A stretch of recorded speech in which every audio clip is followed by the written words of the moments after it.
Faedah yang keempat. Apa faedah yang keempat? Inni ra'aitu ba'dhal halqi dhanna syarafahu wa 'izzahu bi kathratil aqwam wal asyair. Ada sebagian orang mengira bahwa mereka akan mulia kalau alim, akan mulia kalau banyak santri, akan mulia kalau banyak pengikut. Ya. Padahal orang memuliakan kita bukan karena ilmu. Ingat ya, ente santri. Orang muliakan kita ini bukan karena ilmu, tapi orang muliakan kita karena akhlak. Makanya pesantren ini, pesantren Al-Jihad, semboyannya ilmu sekilo, akhlak 2 kilo. Ilmu sekilo, akhlak 2 kilo. Itu sebenarnya perkataan itu adalah perkataan Imam Syafi'i, cuma dikiaskan lagi artinya. Imam Syafi'i mengatakan, ij'al ilmaka milhan waj'al akhlaqaka daqiqan. Jadikan ilmumu seperti garam dan jadikan akhlakmu seperti tepung. Maksudnya bagaimana? Kalau ente buat roti, banyakan garamnya apa banyak tepung? Tepung. Kalau kita buat roti, ya jadi garam ibarat ilmu, tepung ibarat akhlak. Kalau kita buat roti, tepung sekilo, garam sendok. Jangan pula garam sekilo, tepung sendok. Artinya gimana? Kita pun gitu, ilmu tak banyak tak apa-apa, walaupun ente mundur tak lama, yang penting akhlaknya banyak kan. Makanya di sini tadi disebutkan, mana tadi itu? Wala tahtaju ila takdiril ilmi. Kata beliau, tak perlu terlalu banyak ilmu, tapi tak banyak akhlak.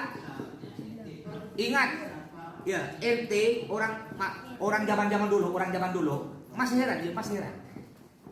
Banyak anak pondok zaman sekarang nih, di mana-mana pondok. Ya, kalau orang zaman dulu belajarnya tak banyak. Orang zaman dulu tuh kitab andalannya Safinah, Sulam, Bidayah. Ya, nahwunya paling Jurmiyah. Orang zaman dulu Jurmiyah paling tinggi lah Alfiyah. Tapi kitab andalannya ini 3, Safinah, Sulam, Bidayah. Tapi orang zaman dulu ketika balik banyak jadi ulama, jadi kiai, jadi orang sukses. Sedangkan budak-budak sekarang, pelajarannya lebih hebat dari zaman dulu. Ada mantek, belaghah, arut, ya tafsir Jalalain, tafsir Sawi, kitabnya apa Sahih Bukhari, Sahih Muslim, kitab Bughyatul Mustarsyidin, kitab Tuhfatul Muhtaj, Mughnil Muhtaj. Orang zaman dulu belajar kitabnya tipis-tipis kitab ini. Tapi berkah, balik jadi orang, jadi ulama. Budak sekarang belajar kitabnya segini tebal. Tapi balik tak jadi apa-apa. Tak barokah. Kenapa? Karena tadi akhlaknya kurang, sombong. Ya, disebutkan tadi oleh Imam apa? Imam Daqiq. Imam Daqiq ya. Imam Daqiq Al-Balhi, kata beliau ini, ya, ada orang mengira bahwa kalau dia pintar, kalau dia alim, pasti nanti akan jadi orang, pasti akan banyak pengikut. Sombong. Ingat, ente nanti balik kampung, orang tak mungkin nanya Jurmiyah, tak mungkin.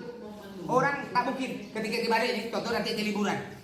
Pernah nak ente balik kemarin liburan, orang nanya, Dek, apa tuh fa'il? Apa tuh isim? Ada orang nanya. Apa itu mubtada? Enggak ada kan? Enggak mungkin ente balik kampung orang nanya apa itu nahwu, apa itu sorof, enggak. Yang orang lihat ketika ente balik kampung, yang dilihat akhlak ente. Gimana ente cara lewat depan orang? Assalamualaikum dah, permisi dah, kelenun dah. Gimana cara ngomongnya ente depan orang? Gimana cara duduk depan orang? Itu yang orang lihat. Makanya akhlak. Ya, ditekankan di Al-Jihad ini ilmu sekilo, akhlak 2 kilo. Akhlak 2 kilo. Ya, tidak apa-apa. Ente walaupun tidak terlalu alim, yang penting ente punya akhlak. Ayo, umpama ente nih, ada orang nih di kampung ente, alim, hebat baca kitab, pintar bahasa Arab, tapi tak punya akhlak. Lewat depan rumah pakai motor, ngomong. Kira-kira enak dia apa kan orang ini? Diangkat, sunjamkan Sungai Kapuas, betul lah? Sakit hati nggak ini? Marah nggak ini? Walaupun dia alim, tapi tak punya akhlak.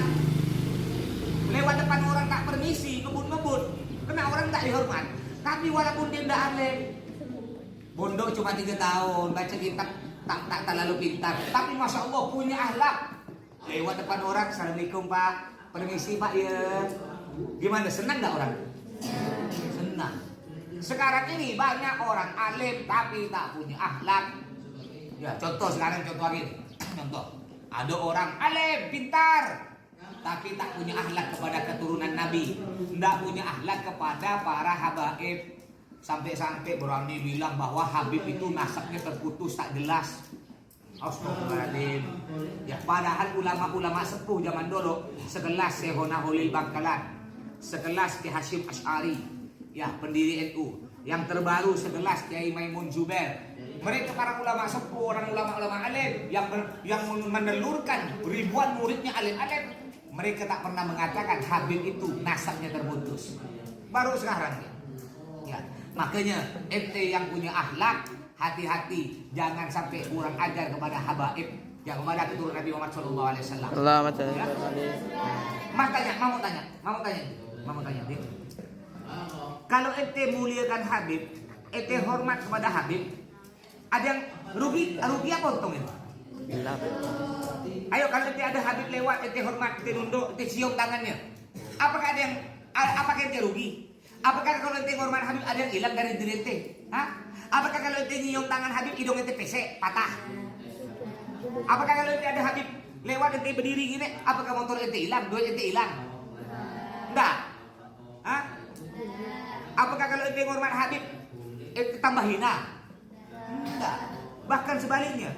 Kalau ente hormat habaib keturunan Nabi Muhammad, oh derajat ente oleh Allah akan dimuliakan, oleh Allah akan dinaikkan. Di dunia ente mulia, apalagi ente di akhirat.